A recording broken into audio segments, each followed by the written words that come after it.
Enggak, jadi hampir sama kayak di Indonesia kan ya. Kita nggak bisa dapat tes secara langsung gitu. Harus ada prosedurnya gitu. Apakah kita kontak dengan orang yang terkena COVID atau kita mengalami gejala-gejala COVID. Dan kalaupun kita dapat gejala-gejala COVID, nggak langsung otomatis bisa dites gitu. Hanya ada prosedurnya. Karena baik di Amerika ataupun negara-negara lainnya, kebutuhan medis dan tenaga medis untuk COVID-19 itu juga melonjak drastis gitu ya, langsung high demand gitu. Oke. Jadi saya belum dapat tes COVID gitu, karena alhamdulillah mudah-mudahan gejala-gejalanya nggak ada. Karena di rumah aja ya kok. Nah kalau dari Kak Sally sendiri gimana nih?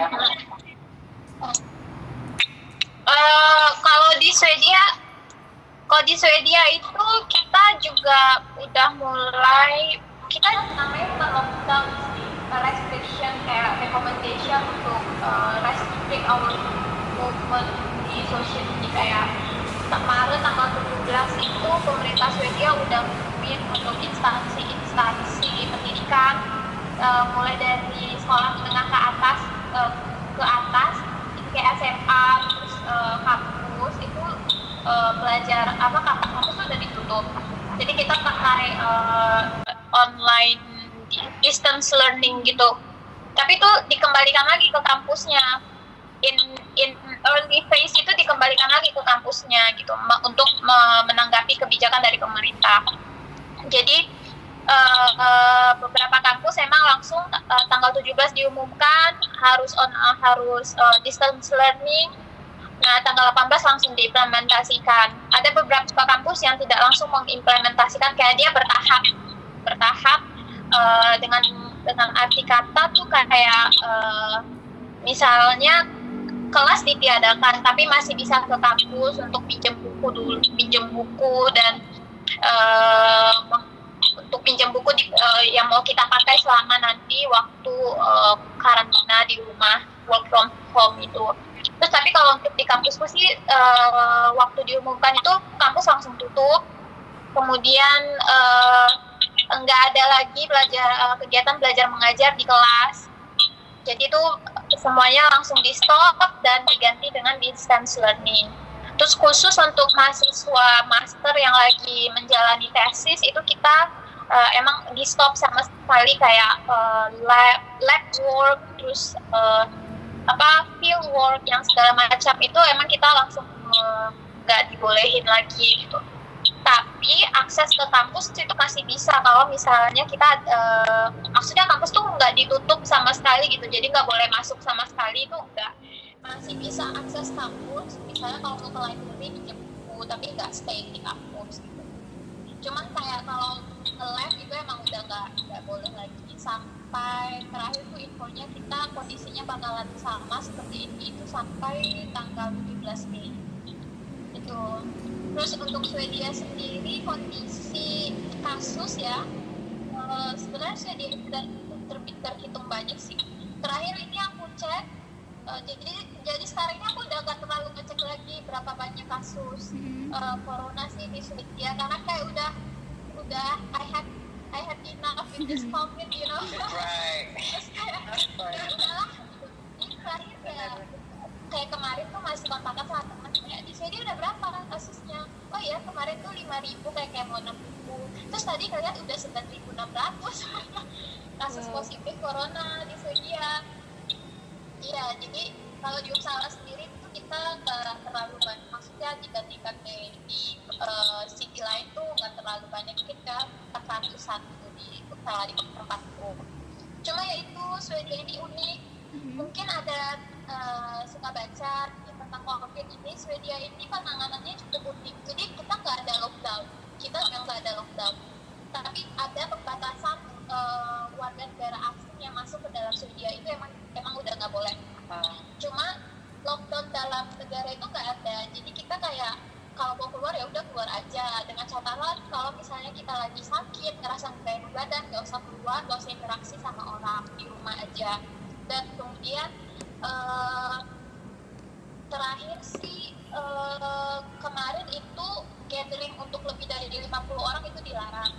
Kalau nggak salah kemarin ada juga baca gitu dari lebih dari 5 orang atau gimana itu, aku nggak terlalu update lagi soalnya tentang COVID ini di sini. Cuman ya Swedia itu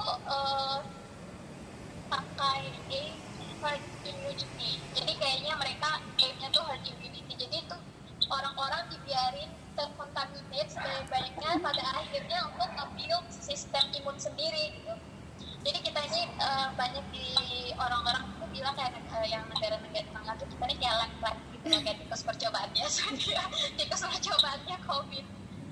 Jadi Kak Sally, berarti kalau orang luar nggak boleh masuk, tapi yang dari Swedia mau keluar boleh, masih bisa?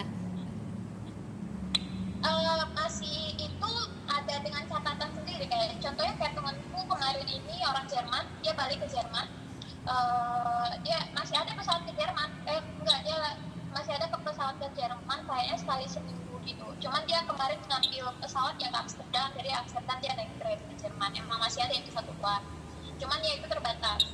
Dan mungkin itu juga untuk orang yang mau ini sih kayak kembali ke negaranya. Kayak kalau sekarang orang-orang mau jalan-jalan udah nggak boleh lagi lah. Cuma restriction untuk perjalanan di dalam negara juga udah ada ketentuannya dibatasi. Ini kan Easter kan, lagi libur Easter itu udah ada sih kan pengumumannya kemarin dibatasi. Kalau bisa nggak usah lah kayak kemana gitu. Tapi ya dan ini tuh bisa dibilang bedalah unik sendiri. Restoran-restoran kita masih buka, orang-orang masih sunbathing di luar, kayak gitu. Iya, nggak ini. Mungkin sih kalau menurutku ini kayak taktik mereka supaya ekonomi itu nggak crumbling down secara arah. Sedangkan dibuat kayak gini aja masih crumbling, apalagi kalau misalnya sama sekali di lockdown. Tapi ya antara apa ya, takut dan tidak takut sih jadinya, kayak ya udah nggak mungkin ya kayak gini lebih baik. Dan kita lihat aja nanti gimana besok. Kayak nggak takut tapi tetap waspada ya Kak? Hah? Nggak perlu takut tapi tetap waspada. Iya waspada sih. Cuma aku juga membatasi kegiatan di luar. Paling ketemu temen sih ada, pun ya masih jaga social distance. Kalaupun keluar ke supermarket aja sini bukan yang nongkrong sama teman di luar juga. Oke, nah kalau di Jepang sendiri gimana nih Kak Umi? Nah, jadi di Jepang itu bukan hari 5 April ya, 5 April beberapa hari yang itu pemerintah tetapin ini Jepang dalam status untuk 7 daerah sih, untuk 7 prefecture, untuk 7 provinsi gitu. Bilang ini kita di dalam darurat nih gitu ya lah gitu. Jadi untuk 7 daerah kebetulan daerah itu masuk nih Saitama soalnya, jadi Tokyo, Saitama, Chiba, ada Kanagawa juga, Hyogo dalam pas. Dan soalnya itu punya trik ya. Terus kalau untuk sekarang juga sama kayak Swedia, nggak lockdown juga di Jepang. Cuman kayak dari pemerintah kita kayak ngeluarin kebijakan, kita itu harus biar kita ketemu, misalnya orang sampai 80% ketemu sama orang gitu, biar ketemu 10 orang nih kita itu ketemu 2 orang aja kayak gitu. Kalau untuk yang susah juga ya, kayak kalau untuk sekolah udah libur, habis semua sekolah udah libur, kampus udah libur, sampai hari week 5 bentar nanti ya. Terus kayak pada libur dan kerja di rumah. Nah yang paling menyedihkan itu bulan April ini kan bukan tahunan yang baru di Jepang nih, April. Terus jadi kayak di awal biasanya seremoni itu masuk ke pokoknya di awal April. Nah itu semua diadakan gitu, jadi pada sedih. Terus kayak akhir Maret juga graduation musimnya wisuda. Nah wisuda juga ditiadakan, itu semua tuh jadi kayak yang sedih banget. banget gitu ya. Kan di situ saatnya biasanya ngumpul kan, habis wisuda mereka ngumpul gitu, itu timing yang sebenarnya dinantikan oleh banyak siswa gitu, tapi karena sekarang itu kan jadi nggak bisa kayak untuk kesah sekarang kan biasa biasa sih, maksudnya kayak sikon Jepang sendiri kayak orang yang pacaran itu emang nggak situasi ini, emang tiap hari mereka namanya emang maskeran ya. Kalau orang Jepang, orang Korea gitu kayak banget kemana-mana maskeran mulu gitu. Jadi kayak untuk pemandangan biasa aja gitu. ya, karena udah pada pakai masker. Nah, kan kemana-mana untuk toko-toko gitu banyak yang udah tutup karena nggak diingin berlama-lamaan gitu kan, ya nggak di sini nongki-nongki. Jadi kebanyakan toko-toko sekarang udah bikin take out semua karena nggak bisa dine in, udah bikin tempat semua gitu. Oke. Nah, Kak Sally, ada nggak kendala selama epidemik ini? Untuk kendala sih lebih ke akademik kita sih, kan kita di sini belajar sekolah kan.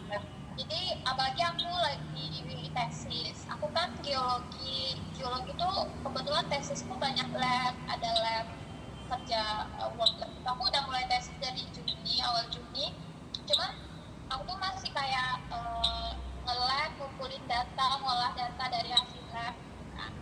Nah, karena corona ini kan udah nggak boleh nge-lab nih, jadi ya tesisku kayak terhenti gitu untuk labnya.